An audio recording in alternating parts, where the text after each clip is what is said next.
Hello everyone and welcome back to Bescheuertes Kurzes Bein. It is New Year's Eve. It is die große Bescheuertes Kurzes Bein Silvestersause. Pathetic. Anyway, Silvestersause just means basically the big New Year's Eve party in German. And I promise that we will continue to have a look at the Ashes 2010-11, and we will continue to use this very, very good DVD box set. I mentioned that there is a kind of a behind-the-scenes documentary kind of stuff on it. And we will have a look at a select few scenes from that one, because funny story. I've recently had two videos claimed, both of them by someone called LDS, Little Dot Studios, something like that. The first one was the German cricket commentary video that I did. Maybe some of you have seen that. I will link it somewhere up here.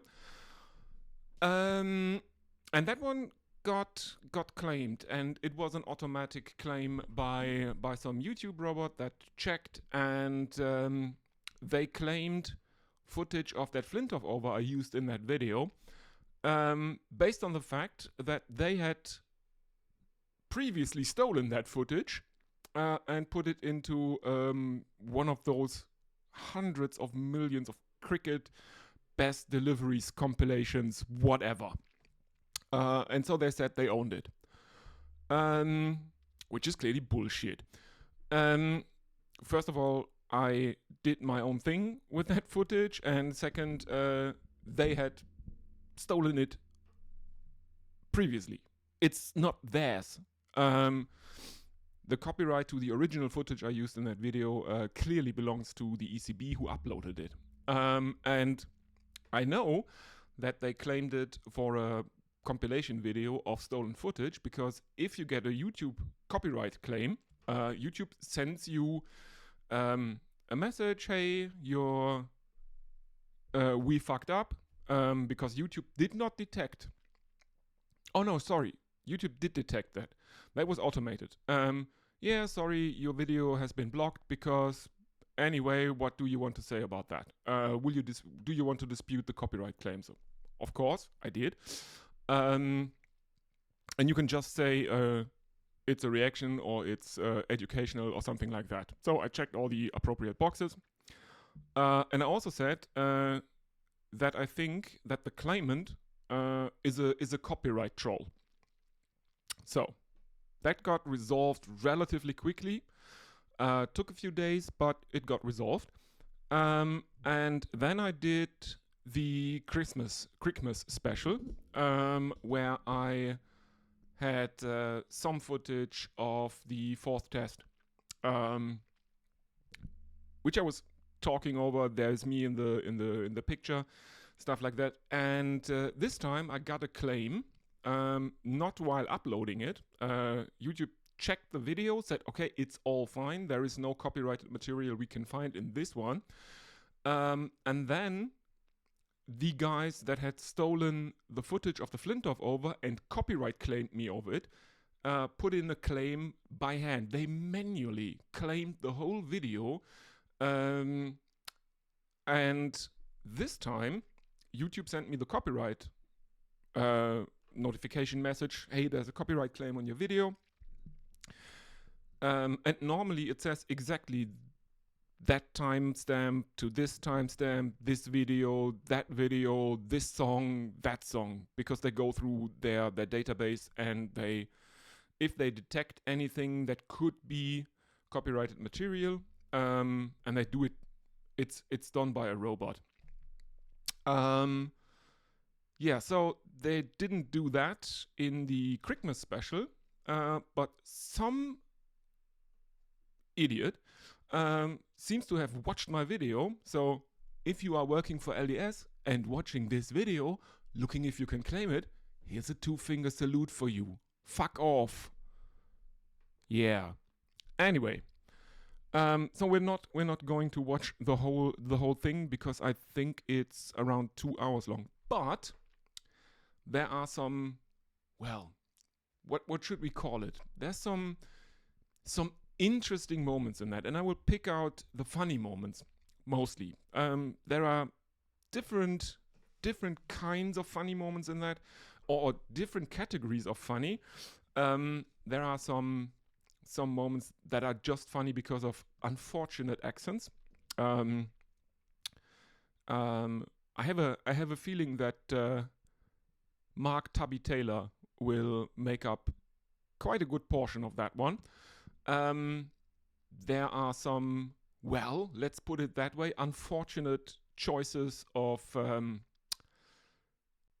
beard or mustache. And I'm pretty sure that 100% of that will be Kevin Peterson.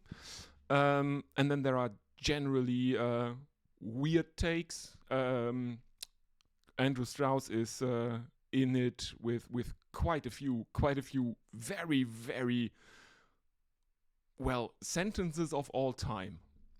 He says some statements that have to be considered some of the statements of all time. You will see that.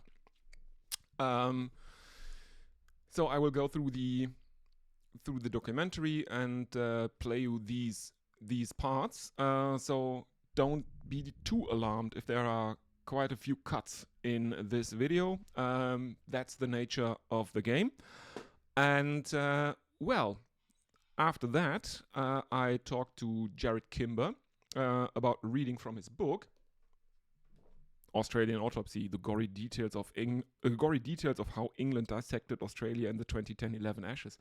And he gave me the green light. I can absolutely read from that. So I will, in anticipation of the Sydney test, read you Jared's whole coverage of the 5th test in this 2010-11 Ashes series. So, strap in, put on your big boy pants. This is going to be quite a wild ride, I think. So let me just set it all up with the capturing stuff, and then we'll go. All right, here we are. Let's start at the beginning because I know the opening monologue is really, really great. Here we go.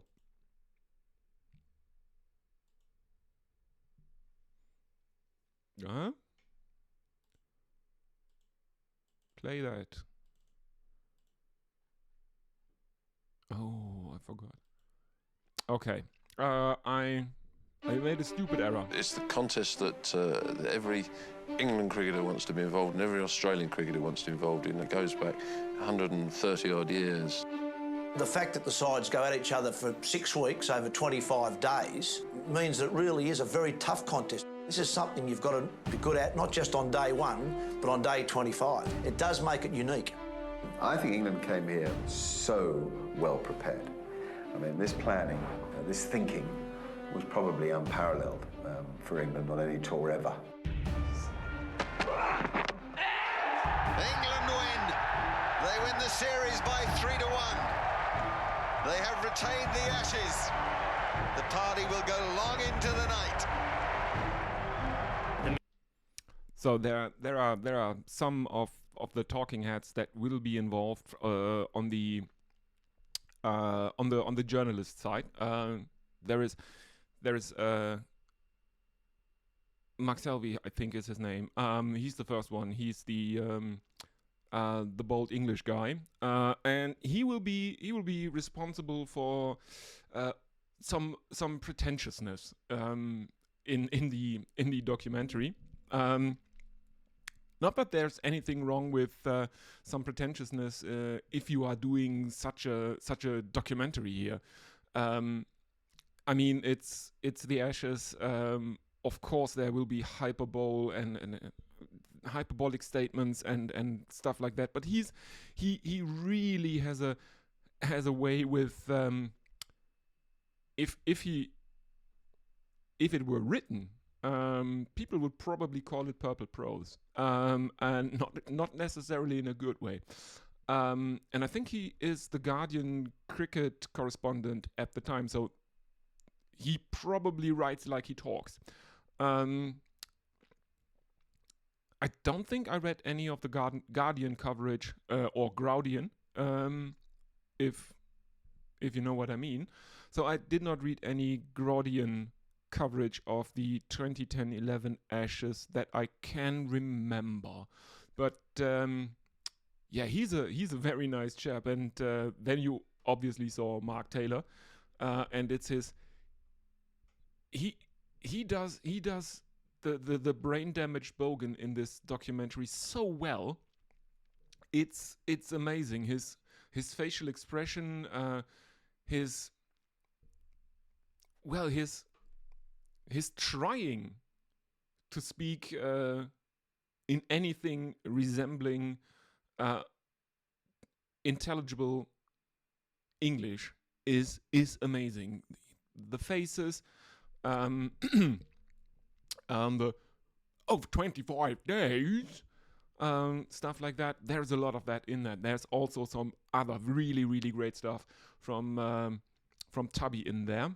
And then, of course, Mark Nicholas is just he is so good at thinking like a producer and speaking like the producer wants him to speak or would want him to speak, but the producer doesn't even have to remind Mark Nicholas of doing that. There's always the Ashes begins, and of course the oh hello, then a short break, and then he says something about what just happened, just so the producer can absolutely he speaks in highlight packages. Or he speaks almost exclusively for highlights packages. It's a skill. It's I envy him for that sometimes, because it's just so perfect for highlights packages. He's really, really good at that. Let me have a look. So on the player side, we also have Andrew Strauss. Mystique of the It's Ashes, I think, and the history and tradition of it means that to be the captain lifting that is an incredibly special thing to do. yeah, we'll That was a hear all of that. we put a lot of time and effort into. We'll hear all of that later, because this is kind of, well, I don't know. There's also punter, which is also good. Oh yes, and it's Slater.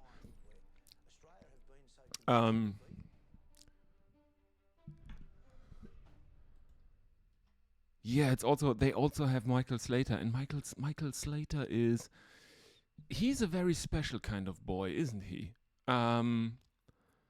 He's a weird dude. I don't know what he takes, but he's taking something. I'm not implying anything here. If Michael Slater is listening to this, no need to get the legal team ready. But whatever you take less. I remember a very, very weird conversation between him and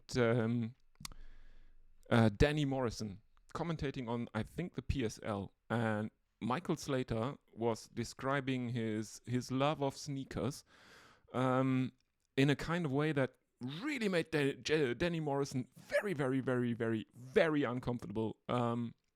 Because Michael Slater was talking about his sneakers like they were underage sex workers in Thailand. And he didn't mean that in a bad way. That was wild.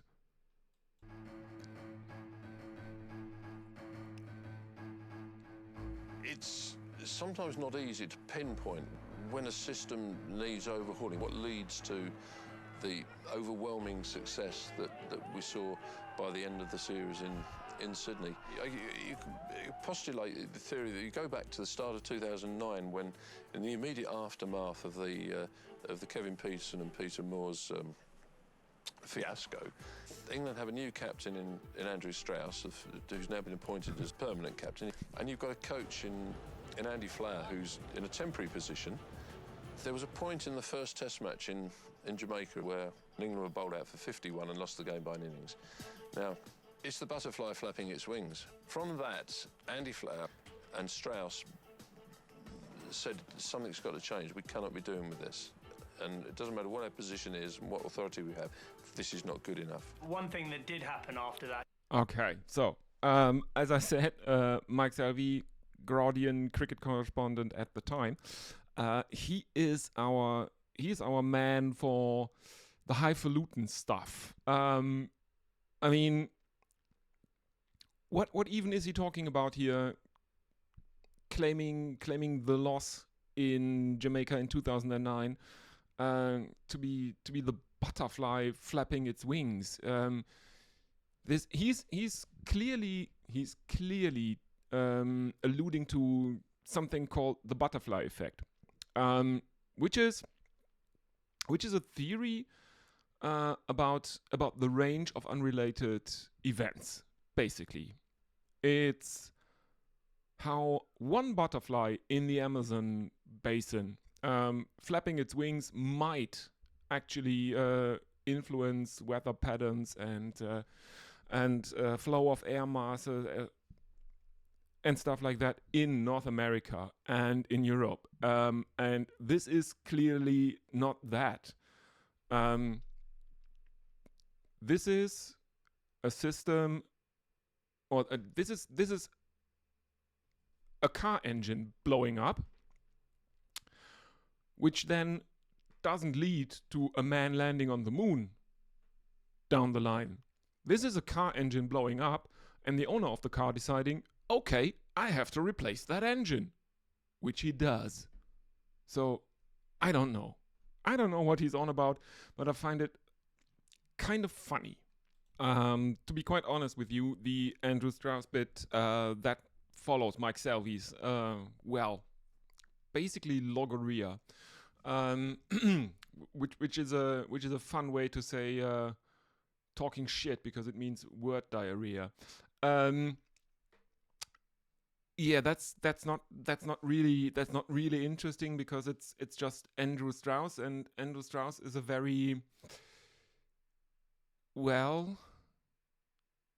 he's a very calm man, and he's not given to rousing. He's not given to giving rousing speeches. Let's put it that way. So I think we can skip Andrew Strauss, and after that there will be some interview or some sound bites from Ricky Ponting, Graham Swan, Brad Haddin, and Mitchell Johnson. It's Mitchell Johnson without a moustache. So it was basically clear from the start that he's not going to influence the Ashes in a real way. I mean, he won them one match in Perth, the third test.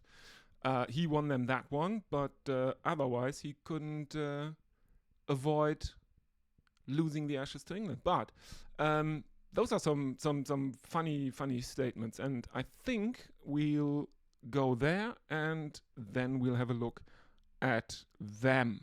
For personal reasons, I'm being the only captain that's lost the Ashes twice is something I'm not that proud of on my otherwise reasonable cricket resume, I guess. That was just a fantastic day. That was the sort of day I dreamed about as a kid, because afterwards, I mean, everyone will tell you in the ground, to be English that day was a magnificent thing. Yeah, I don't think they're great winners, to be honest. But they've got the urn, and we need to get it. I don't think you sort of really ever get over it. In a way, it's always in the back of your mind. When you're sitting there, or you're standing there, on the oval, 2 consecutive tours, when you're seeing an opposition team stand up on there and hold the Ashes up, that's what makes you get up early and train and do all the hard work and make sure that every day that you have, whether it be a training day or a playing day, from then until you face them again, is all about being better. Yeah, so that's some of the English and Australian players, or one of the English players, Graham Swan, and I always love interviews with Graham Swan, because he He lives in his own world. He's always this. He always has this shit-eating grin on his face. I think there is.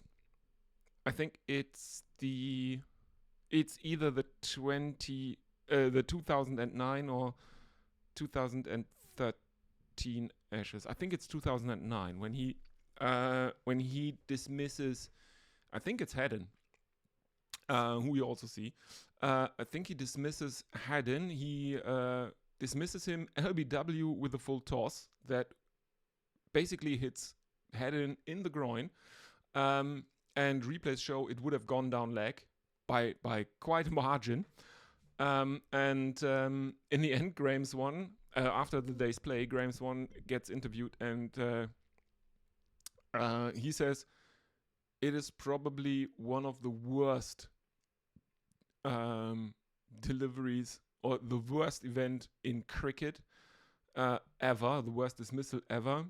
And I'm very, very proud to have been a part of it. Which is okay, Graham. I find it also quite funny that Brad Haddon is complaining about the English being unpleasant winners, because Brad Haddon is also a very unpleasant winner, in addition to being a sore loser. That's quite the combination. That's not a good one, Brad. I'm sorry. I know you have mellowed a bit, but just a tiny bit after your retirement. Judging by your podcasts. Sorry, mate. Some of the following stuff is just the commentators and some of the players extolling the virtues of England's preparation, which is kind of funny in light of the current Ashes series, even though they won in Melbourne, granted. But one of the pundits or players interviewed here is Kevin Peterson, and have a look at that. I mean, I alluded to it during the Christmas special that this time he had a relatively sensible hairdo. But what is that on his lip? Jesus H. Christ. So let's maybe borrow a basic idea from Dan Lipke and Alex Bowden and do a most ridiculous thing in this Ashes 10-11 series documentary, and I nominate whatever that is on Kevin Peterson's upper lip. That's a nomination for worst, laughable, whatever you want to call it, thing of the documentary. Now there's coming some. Not having the Ashes in the cabinet in Melbourne is something that none of us are proud of. I think the only thing that's going to get rid of this dull ache and the sickness that you feel inside is to regain the Ashes. We're desperate. Well, I mean, punting is relatively reasonable here in this soundbite. He just says,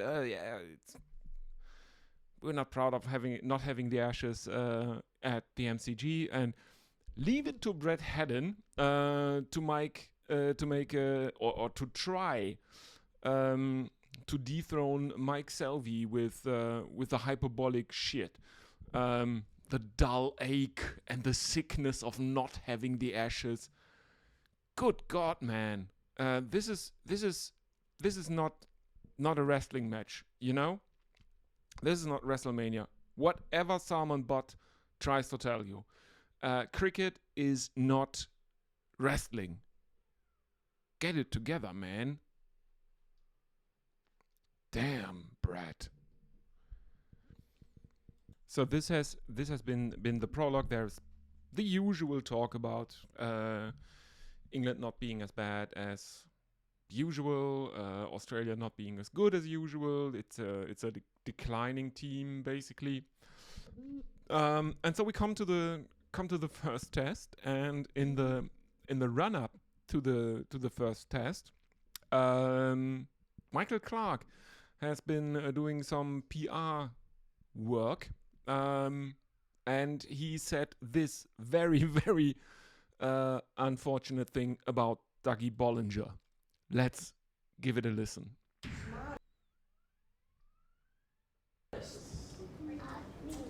I can tell you Dougie Bollinger is not the smartest. It's not a sign. Yeah. What I find most funny about this clip is Michael Clark telling the children that Dougie Bollinger is not the smartest, while sounding like a not very smart person himself. Yeah, no, pup. Don't do that. Don't do that. It makes you look like a muppet, in my honest opinion.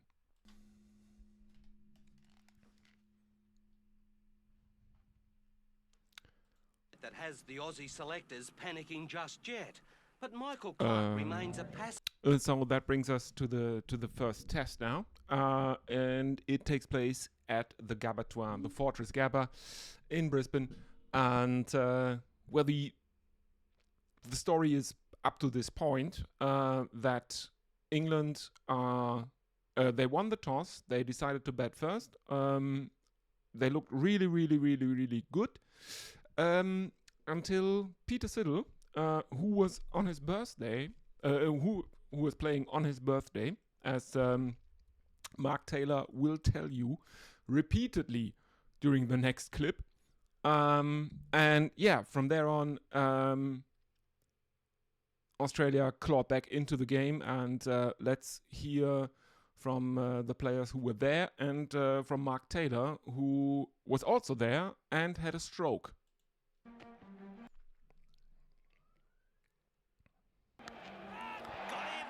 Got him at first slip. Peter Siddle's looked the best of the Aussies. We were sort of had our backs to the wall a little bit at that stage. England had won the toss and batted on a wicket that was offering a bit for the fast bowlers, and they'd actually played pretty well up until that spell of Peter Siddle's where he got on a bit of a roll.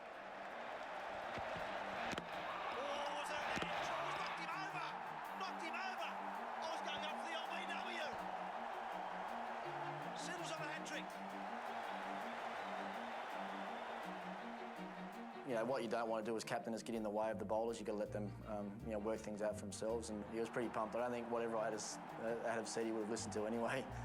Not much was going into his ears at that stage, I don't think. Now it gets tense. Listen to this. Today, Siddle. Will he celebrate it with a hat-trick? Here we go.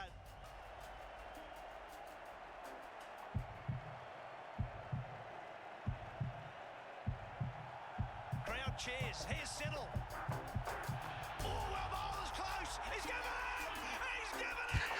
Peter Siddle's got a hat-trick on his birthday! Not yet he hasn't. Not yet he hasn't, because England will challenge that. They almost have to challenge it, given the situation of the match. A few anxious moments, I think, for all of us, because he referred it, and the first thing you do is check the front foot for a no ball. Is it a legitimate ball? No problem. Second, if you hit it or not. I reckon this is going to be out. Third, if it hit him in line. All of those things got ticked off. The crowd likes what it sees. Eagle Eye is up on the big screen. Now we're getting through to the umpire out in the middle. Third umpire, Tony Hill from New Zealand. Peter Siddle, you have a birthday hat-trick.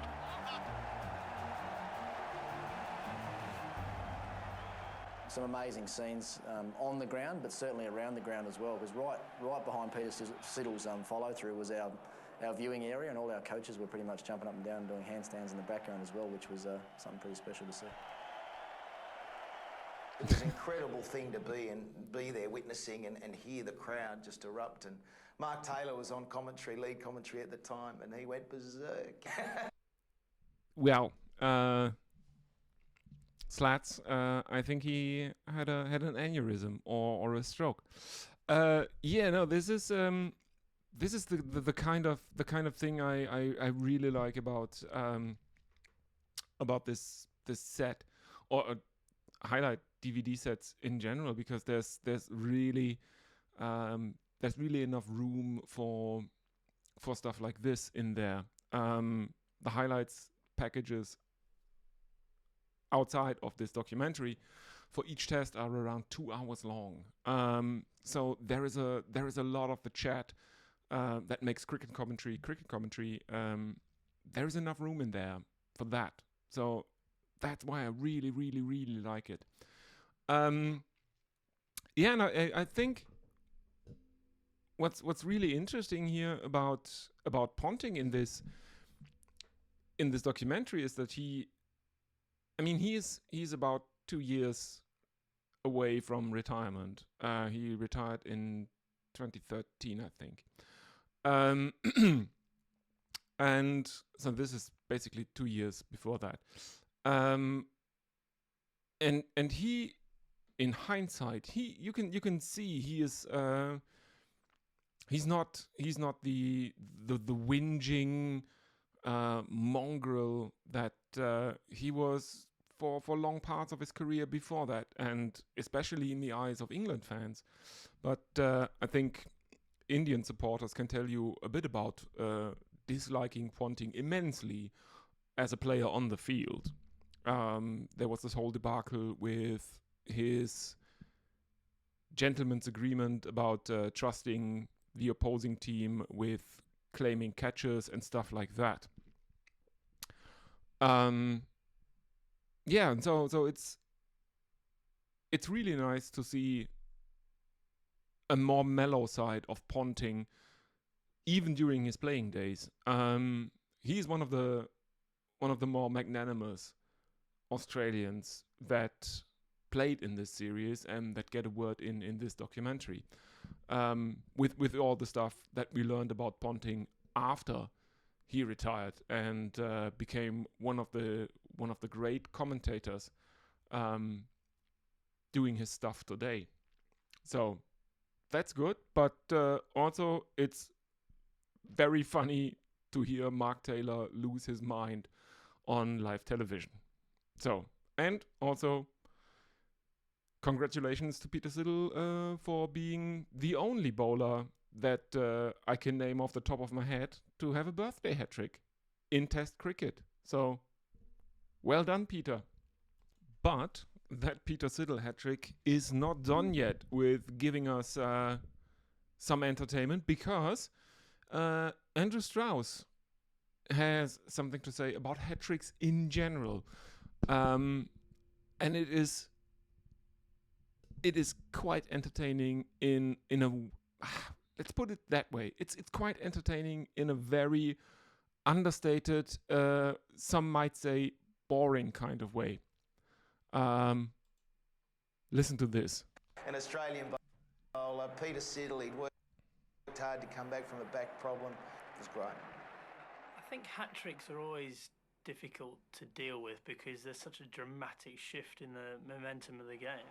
Certainly Peter Siddle's got us from 200 odd for 4, and then suddenly, in not a bad position actually on that first day, and suddenly you're 7 down with only the tail coming in. So it had us reeling, and it made us aware as well that this is going to be a tough series. We always knew it, and suddenly it became very apparent.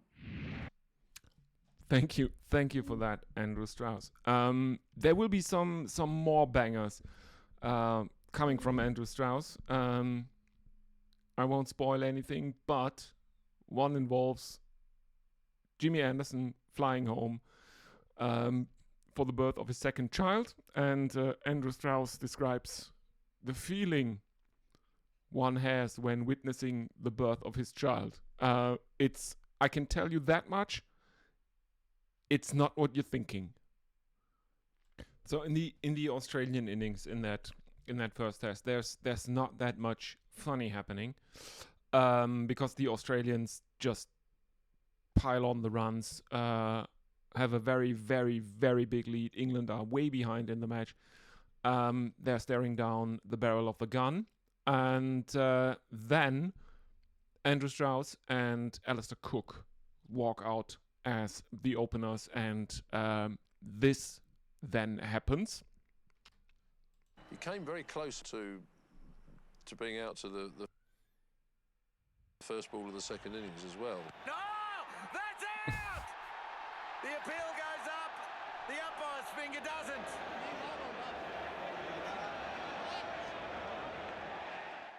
Yeah, the referral first ball was definitely heart and mouth time. Haven't bagged a pair yet in first class cricket or test cricket, touch wood, and I don't think I'll get much closer than that without actually doing it. I mean, I actually thought it was high. When it hit me, I thought it was high. It certainly switched me on. You know, I thought, right, okay, can't afford to be dozy and leaving straight balls again. That's a good shot. Alistair Cook also. Yeah. So Stars had made a duck in the first innings, and he has an LBW decision referred first ball of the second innings, and yeah, I mean there's almost no emotion in Andrew Strauss recalling that, but I would have never thought I could school the England captain on terminology in cricket, because he says, if you listen to it, having never bagged a pair in first class cricket or in test cricket, Andrew, by definition, every test match is also a first class match. I know this because I know how cricket statistics work. And your test statistics are part of your first class statistics. Yeah. Strauss will go on to make a century. Every England player will make at least a century in the second innings, because there are only 3 of them batting. Alistair Cook makes his maiden double century, and the game ends in a tame draw. And yeah, there's not that much highlight worthy in the dramatic kind of sense. Yeah. England declare on 517 for 1, and Australia only lose another wicket. So in the final 2 innings of this match, 2 wickets, a grand total of 2 wickets fall. But that will bring us to the second test in Adelaide, and I guess every Australian fan, every England fan knows what happened in Adelaide. So let's go to, well, some highlights from Adelaide and some highlights of reflections from certain players on the match in Adelaide. Okay, so now it's the preliminaries of the second test in Adelaide, and they're showing some footage of the 2006 Adelaide test, which was very, very memorable for Australians. There is, if you want to look around on YouTube, you will absolutely find compilations with titles like Amazing Adelaide. That's the 2006 test, and they're showing some very brief highlights from Adelaide 2006 at this point in the documentary. And they have Ricky Ponting giving a bit of a soundbite and his opinion on that match, and it's very interesting because I think it's one of the more interesting interpretations of what happened at Adelaide, and yeah, there's almost a Jungian synchronicity in there from Ricky Ponting. Give it a listen. It's a good one while we watch or while we have a look at Warnie's arse here. Going to the ground day 5, England were the only team that should have won. They were in a strong position. They had a chance to win the game. They chose to play a different way to try and just hang on and save the game. Did you catch it? He says that England chose to lose here, and he almost slips up there, saying that, which is kind of telling, I think. There is still a bit of a malicious jester in Ponting at this time. And yeah, in hindsight, I love this Ricky Ponting from the time frame 2010-2011. But let's get to the money shot. The first 15 minutes, I think, of the Adelaide test. That's the thing that decided the series, I think. So here we are at the beginning of the second test in Adelaide, and there's a very, very interesting and kind of fun short montage here of the toss and the captains giving their thoughts about it. Both Ricky Ponting and Andrew Strauss are really, really good here. I think Strauss is really, really good because this time around he's not coming across as like a robot or something like that, but here he's coming across as a bit dry-witted, very, very sarcastic, and I really, really like it. So let's give it a listen. Go. Ricky Ponting wins the toss. What's happening? We're going to have a bat, mate. Well, winning the toss in Adelaide is always important because generally if you win the toss there, you don't lose too many games. It's either you either win the game or it's a drawn game in Adelaide. So I won the toss, decided to bat on a very good Adelaide wicket. Normal form at Adelaide suggests that Team 1 gets 500, Team 2 gets 500, and then things speed up a little bit at the back end of the game. Oh, Adelaide was a... Which is really, really good. It's a really good dry joke by Strauss. I always thought. He's just so out of it during this whole documentary, and sometimes that makes it seem, what are you talking about? And sometimes it's just very, very laconic and very, very endearing, I think.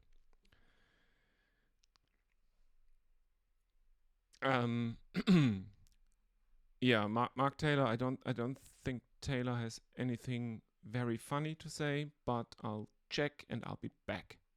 Well, I've changed my mind. Let's listen to a bit of what Mark Taylor has to say. Then we have we have one of the most, well, we have a typical Andrew Strauss motivational speech, which is not very motivational. Let's give it a listen. Huge game for the series. Let's hit 2 templates for success here today. Firstly, the spell on the second unit for Brisbane. If we do that, we'll take wickets. And that first hour was one of the pivotal moments in this Ashes series. Stalemate at the Gabba. What has the Adelaide Oval got in store for us? The first 15 minutes in Adelaide were scarcely believable, to be honest with you. Oh, and worth a shout. Oh, a bit of a mix-up. Can he hit him? He can. Can he just gone without facing a ball? And Jonathan Trott's done the job for England. But the run-out itself was almost a triumph for the England backroom staff. And you like to think that didn't just happen by chance, that's the result of Jonathan Trott throwing hundreds and hundreds of balls at a single stump. I will direct your attention to the man taking a catch there near the stumps. Yeah, not much monster in these highlights, I have to say, because he is overshadowed by Graham Swan quite a bit in this series. The man that Shane Warne once said about most people have played 30 tests one time, and Monty Panesar has played one test 30 times regarding his learning disability. Yeah, I know it's a bit cruel to make fun of Monty, considering all the problems he has gone through during his cricket career, and then his mastermind career, and then his political career, which was the shit show of shit shows. Anyway, let's continue. He doesn't hit the one stunt that regularly, actually, but he's worked very hard on his fielding, there's no doubt about it. I mean, we do place a huge emphasis on it. And so a lot of the stuff that we do is kind of routine stuff, where you do it every day, and then when you get the opportunity out in the middle, you're more likely to take it. You don't always take it, but you're more likely to. An electric moment that came from hours of practice. I mean, Jonathan Trott's England's least athletic fielder. It was the most beautiful, elegant swoop to the ball.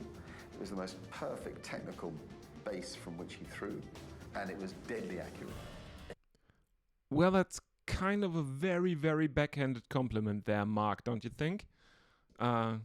England's least athletic fielder, and then you go on to praise the throw as technically perfect. Yeah, it's a bit weird. But yeah, I mean that's kind of why I love cricket commentary. In a way, it typified Australia's Ashes campaign.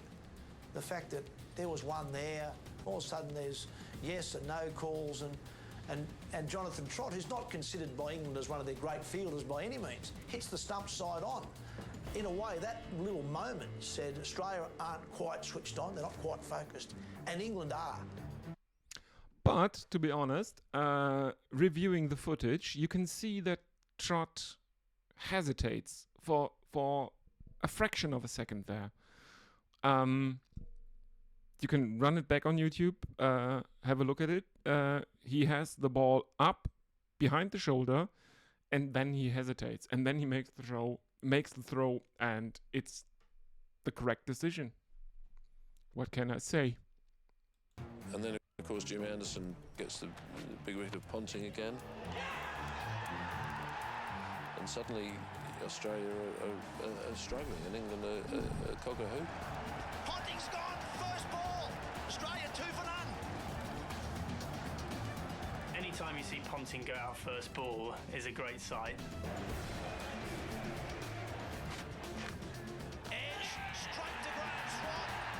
That was the sort of start that only, I think, touring sides could dream of. Oh, this is unbelievable. What a start for England. And before you know it, we're 3 for 2. Ponting's gone, Clark's gone, 3 for 2, and the rot set in, and you don't recover from that. I don't think Australia ever recovered from that in that particular Test match. A run out. Yeah, so that's basically the thing I wanted you to see from the Adelaide Test. This is kind of the cool part. Always remember all the matches that were not draws, England won by an innings or lost by a very, very wide margin.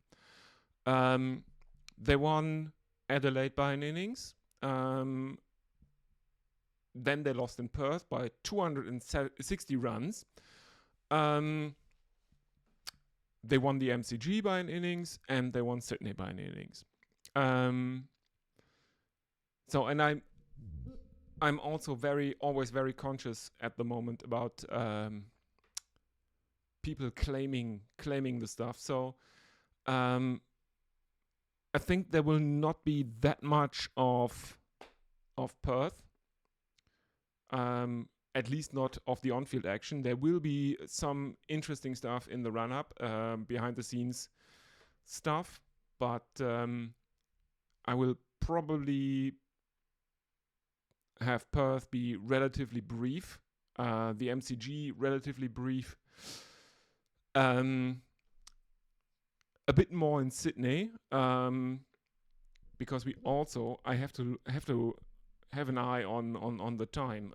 We are almost at an hour, and of course there is still a Dichterlesung to come, a reading, the poet's reading. The coverage of the Sydney test in Australian Autopsy in its entirety. I have the green light from Jared, and I intend to do it. So, see you in a second for Perth. So, as I said,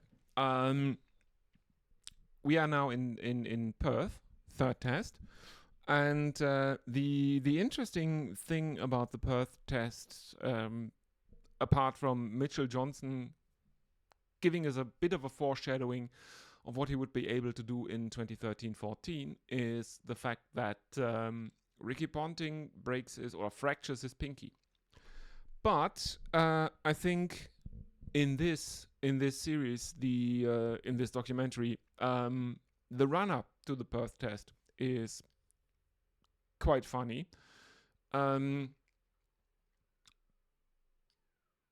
You will see why, but have an eye out for Richie in that one. It's really good.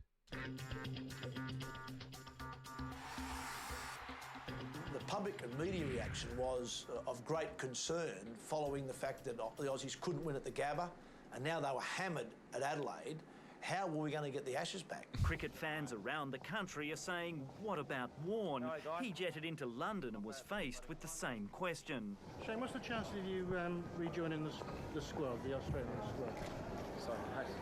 Well, the call for big back Shane Warne doesn't come from the selectors. That comes from the media. And all through this, Shane Warne did very little to disabuse people of the idea that he was going to go. He kept it bubbling away too. With one tweet, he could have killed it, and he chose not. I will have a look live. Let me have a look. When did Twitter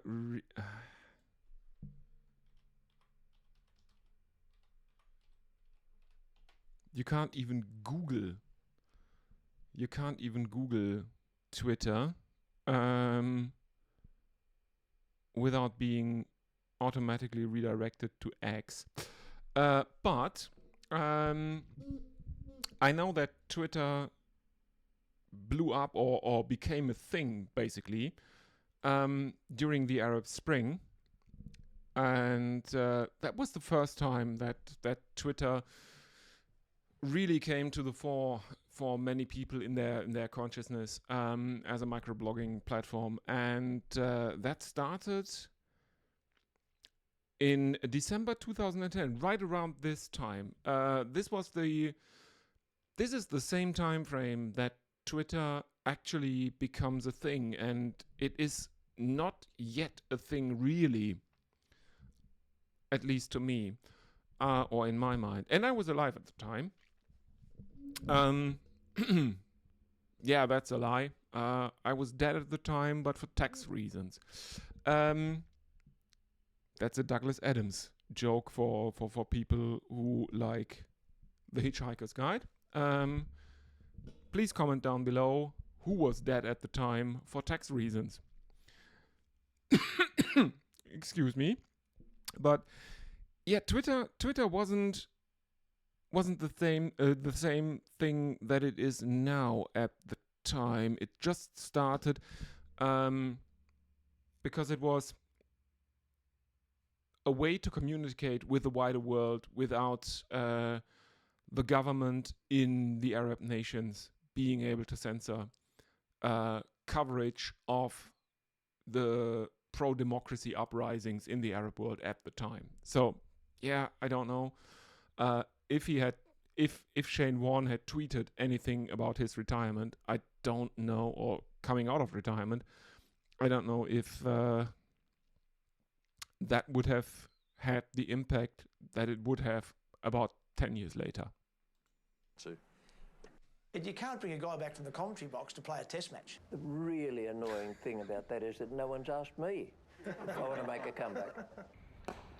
Yeah, and that's just so Richie. I love him to bits, and this is probably one of the most Richie things to do in a press conference about Shane Warne being asked to come back, not by the selectors but by the Australian public.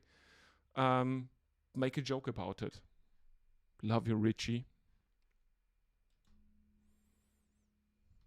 Oh, I almost forgot. There is something else in the run-up to the Perth Test, and it's this.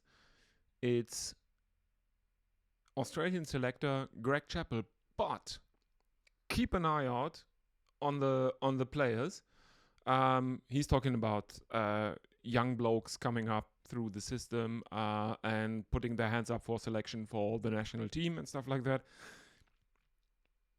Have a look at a very young leg spinner here. I'm watching the New South Wales South Australia game at the SCG. There are a number of players in this game who are contending for positions in the side. There he is. There he is. Yes, it's the Pigster, as the bear likes to call him. And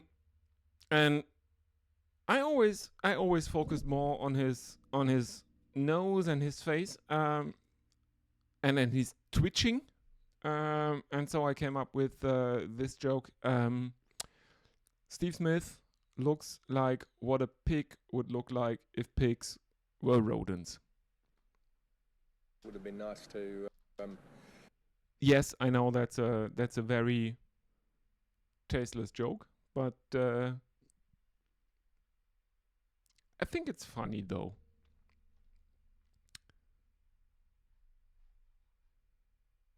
Oh, I almost forgot. There is something more in the run-up to the third test, and also I will play you a sound clip about Mitchell Johnson. But the first one is about Kevin Peterson, and it's very funny.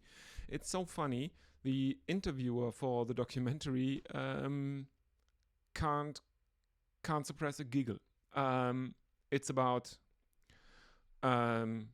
Peterson doing Peterson things, or I should call him Peter Kevinson, because there is a clip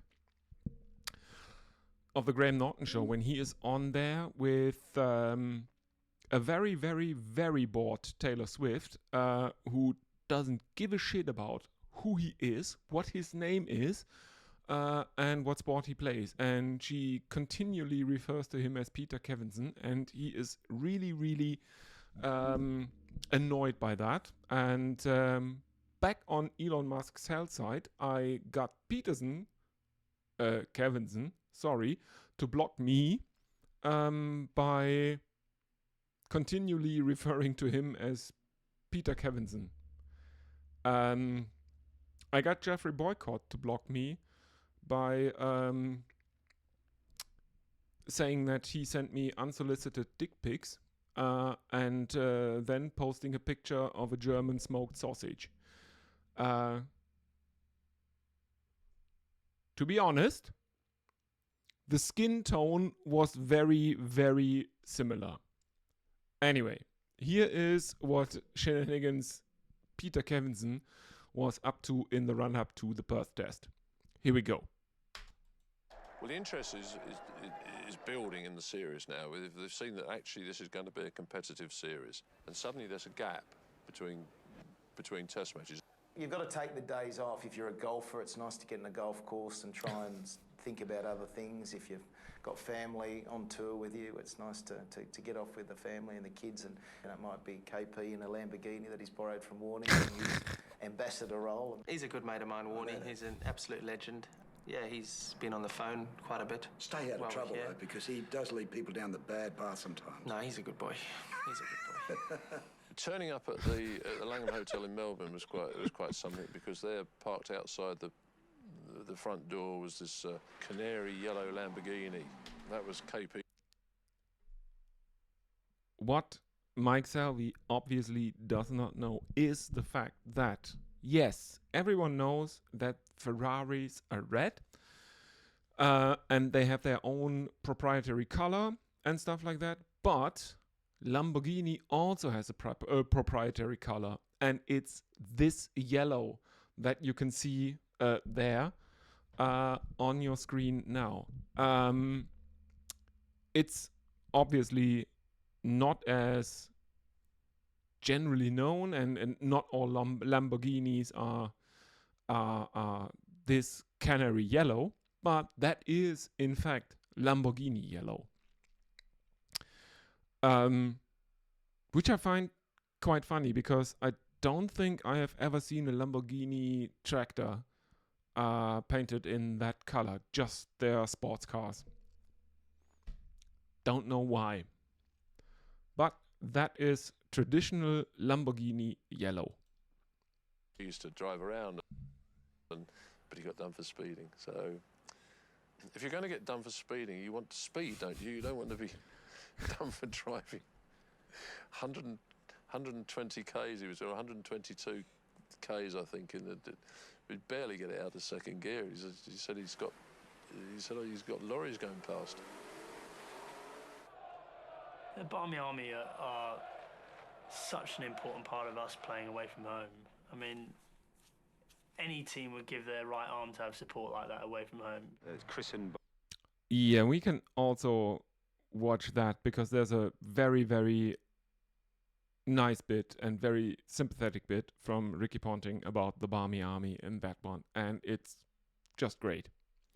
So let's take that as well. By the Australian media, Barmy for supporting a team that was losing, Army because there was a lot of us. The Aussie media got fed up with writing about how rubbish we were, how good they were, and we became almost a subplot for the series. When you're thousands of miles away from home and you're playing in a foreign country, it gives you a huge lift. A lot of the time makes you feel like you're not at an away ground either, because they a lot of the time outnumber the home supporters. And it also makes you very proud to be representing your country. You're only as good as your last game, and the Aussies, they keep bragging about the history here, you know, like, means nothing to me. I actually quite enjoy the Barmy Army, and I've said that for a long time.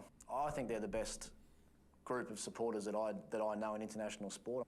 For what they do for the game of cricket, I think is pretty special. I mean, there never seems to be any trouble around them. They're there enjoying themselves and having fun and supporting their team, and probably trying to crack a few jokes at our expense most of the time as well, but I think they add a lot to international cricket. The English bowlers had a... So, okay, yeah. Yeah, that's a very, very nice thing to say by Ricky Ponting about the Barmy Army, I think. And yeah, they can get a bit annoying, but yeah, they're mostly harmless. That's another Douglas Adams joke. Comment down below if you got it. Yeah, so the only thing I think from the Perth test that I would really like to look at is Mitchell Johnson's spell of bowling, because there is some interesting commentary, mostly from the English commentators about it, and it's also a bit of foreshadowing for what was to come the next time England were down under in Australia. Okay, this is the part where they talk about Mitchell Johnson's bowling, because Mitchell Johnson has a spell in the third test that basically wins Australia the game, and it's quite interesting to listen to the pundits talk about that spell of Mitchell Johnson, especially Mike Selvey, because I know where he's coming from, because Mitchell Johnson didn't really bowl well in the 2009 Ashes back in Old Blighty, the series before this. But in hindsight, it's obviously very, very wrong-headed what Mike Selvey is saying here. And it's also a bit kind of like he doesn't really see what Johnson might be capable of. I think it's the question, how do you define an all-time great performance or an all-time great? Do you take the whole maybe a bit lackluster career overall, because there were times when the player was not performing to his best, or do you say, okay, there are some series where he was just out of this world, or some performances where he was just out of this world? It's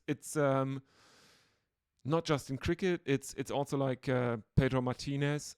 He had 2 world-beating seasons. He was good the rest of the time, though, granted. But the question is, what criteria do you use to define the best of all time? Do you take a look at the highs, sustained highs, granted, or do you maybe take into account some injury-affected seasons as well? Just some food for thought, that. But here we are. Mitchell Johnson's spell in Perth that is generally regarded as the one that won Australia. That game, the one game they win on this tour. It was Mitchell Johnson's spell of bowling was a match-winning spell of bowling, but I believe it was a freakish spell of bowling. Oh, that's got to be very close indeed. That's out. I reckon it's out LBW. It's mystifying how he managed to swing the ball, because he has a technique that will tell you that he can't swing the ball. He cannot do it because he cannot get his wrist in the right position. The good news is he's getting that ball to swing back in a bit to the right-hander. His first innings spell was probably going to be as good a spell as ever been bowled in Ashes history, I'd imagine.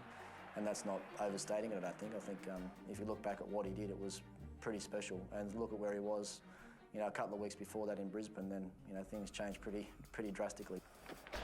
And there's another shout. Can he get another one? He does! Mitchell Johnson's the man! Every time I go for a drink, we lose a wicket. I better try and stay sober today. I think the one to be all out by lunchtime. If Alan Davidson or Wazzy Makram had bowled that spell, Gary Soap, as you just said, well, there you go. That's why you got one of those in your team. Mitchell Johnson did it, and it was in that class. I mean, it was absolutely fantastic. And in that small period, really, that's when the game was won. Oh, that's worth a shout. That's worth a huge shout.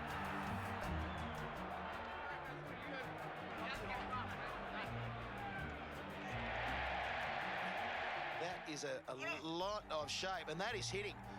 That is a challenge, and that is successful for Australia. They've turned the decision around. It's going to be out. There's no doubt that spell of bowling on day 2 for Mitchell Johnson got Australia back in the Ashes contest. They started to believe that they could A, bowling let out, and B, win test matches.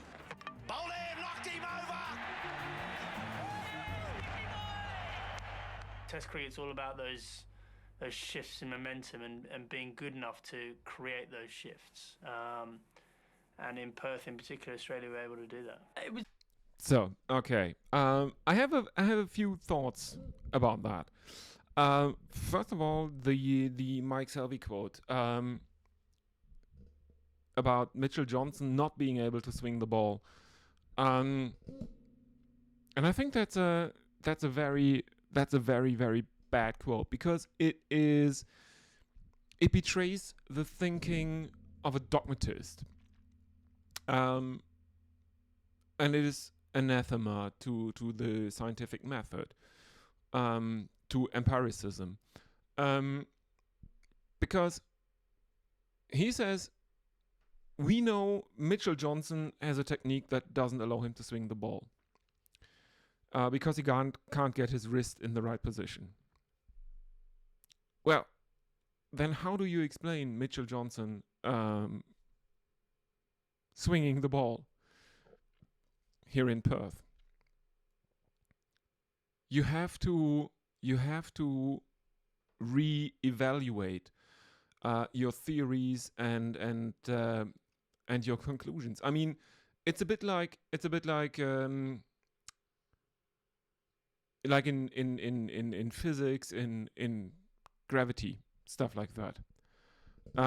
There is a German astrophysicist or astronomer, one of the two, who always brings up the example of Isaac Newton and his theory of gravity.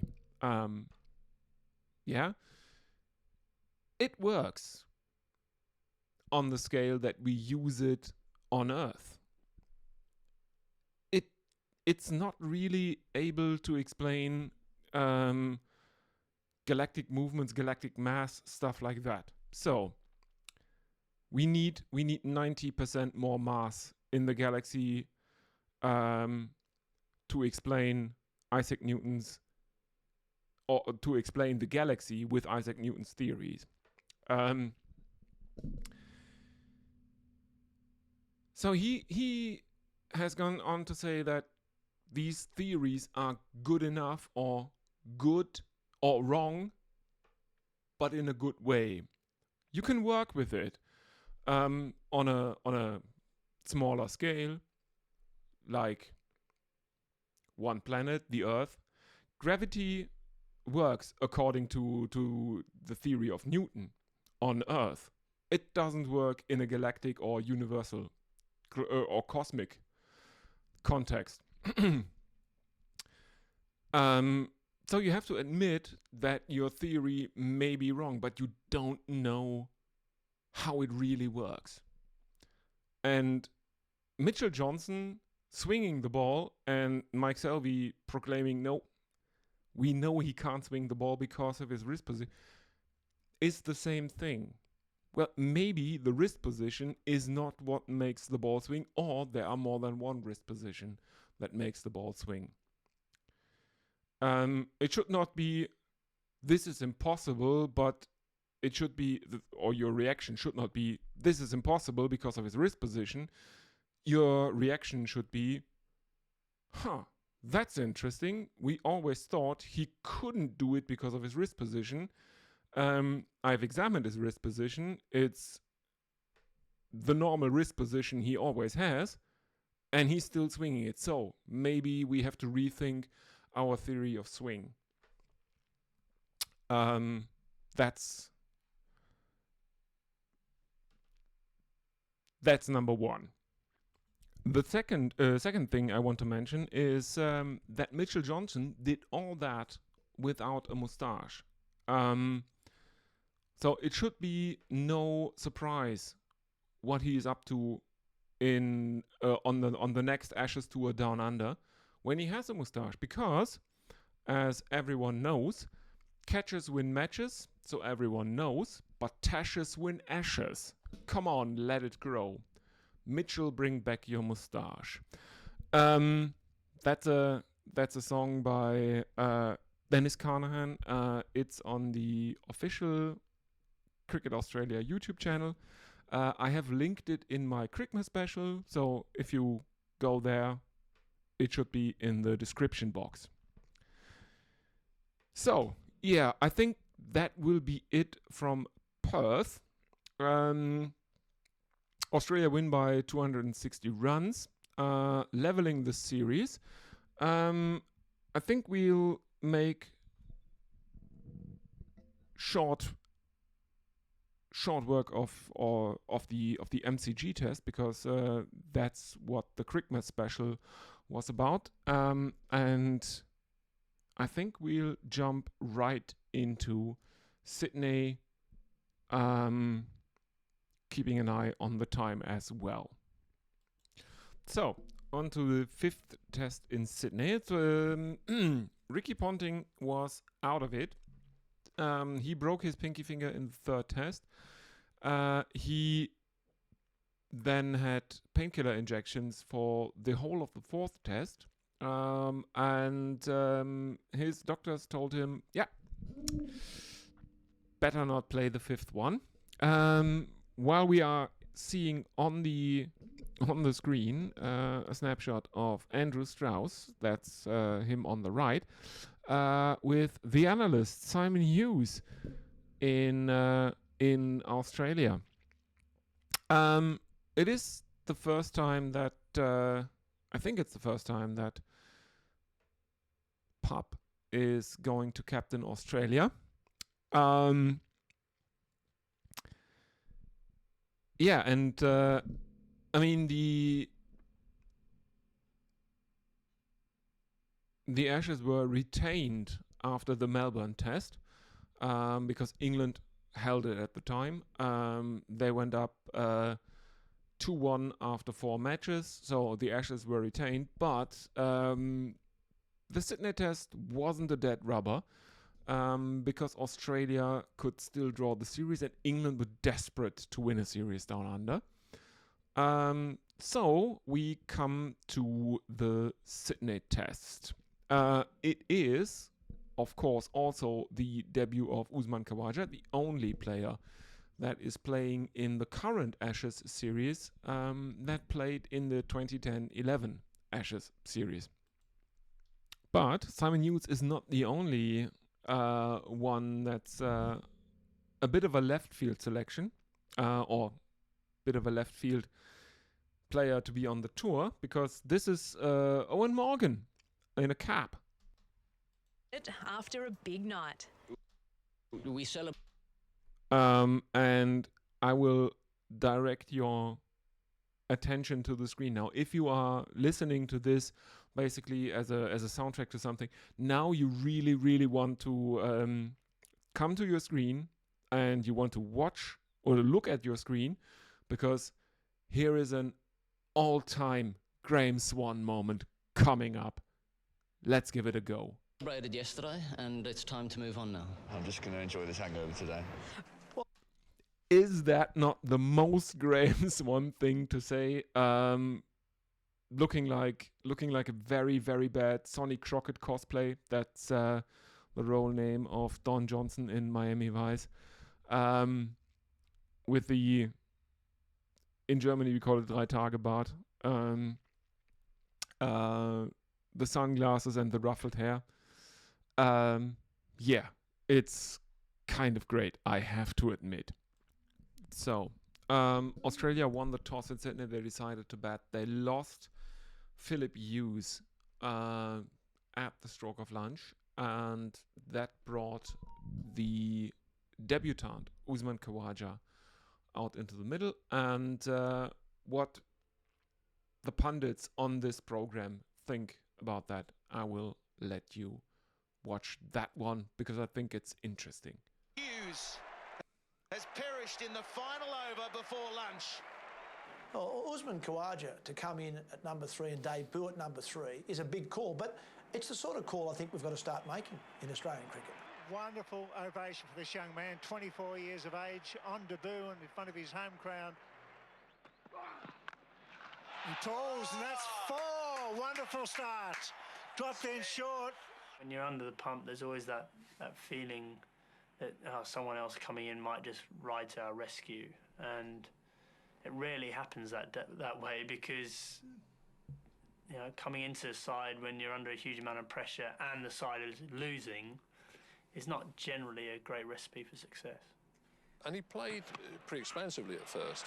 He raced to 15 off 9 balls. He got off to a big starter, and then England reined him in.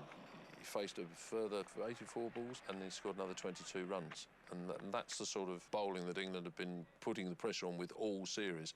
Tight bowling, give nothing away. The last 45 minutes of day 1 at Sydney were crucial. Michael Clarke hit one to gully and was caught. That's Michael Clarke. Khawaja got out the last ball of the day. He stop-edged it. And Swan has teased him into the dismissal. So, not necessarily the perfect debut for Usman Khawaja in Sydney.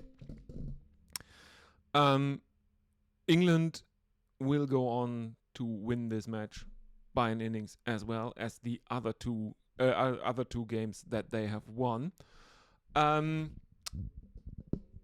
But the game was a real test match. Let's have a look how long it took. The match went into the 5th day, and I have to apologize because Steve Smith also played in this match. I've been saying that Usman Khawaja is the only one to play in the current series that played in 2010-11. Stephen Peter Devereaux Smith also played. Sorry about that, but it went into the 5th day. And I'm quite weary about the copyright stuff. You have to forgive me, but that's really problematic for my channel. Because if you get too many copyright strikes, YouTube just deletes your account. So I will from now on not show any footage of anything or react to any footage of anything, because as I one thing before that, I missed that, but I teased it in the beginning, so I will at least mention it. There is a time when James Anderson during this series goes home to witness the birth of his second child. He's gone for, I think, 48 hours or something like that. And Andrew Strauss, in his Andrew Strauss voice, is sitting in the studio of the documentary filmer. And he is saying that, yeah, it's not ideal to lose your fast bowler, blah, blah, blah. But he really reinvigorated the squad with the slightly euphoric feeling he brought back. So Andrew Strauss describes the feeling of witnessing the birth of your child as slightly euphoric. Holy shit. The man is huffing horse tranquilizers 24/7, isn't he? Anyway, give me just a second and I will rearrange the screen. So, here we go. We are reading the complete coverage of Jared Kimber of the 2011 Sydney New Year's Test, which, as I have told you, is going to the 5th day. Remember, the book Australian Autopsy has 254 pages. So let's get into Jared's coverage of the Sydney Test. The chapter title is Sydney in brackets again. That is because he starts the book by landing in Sydney. And the first test is not in Sydney, it's in Brisbane. So, let's get into it.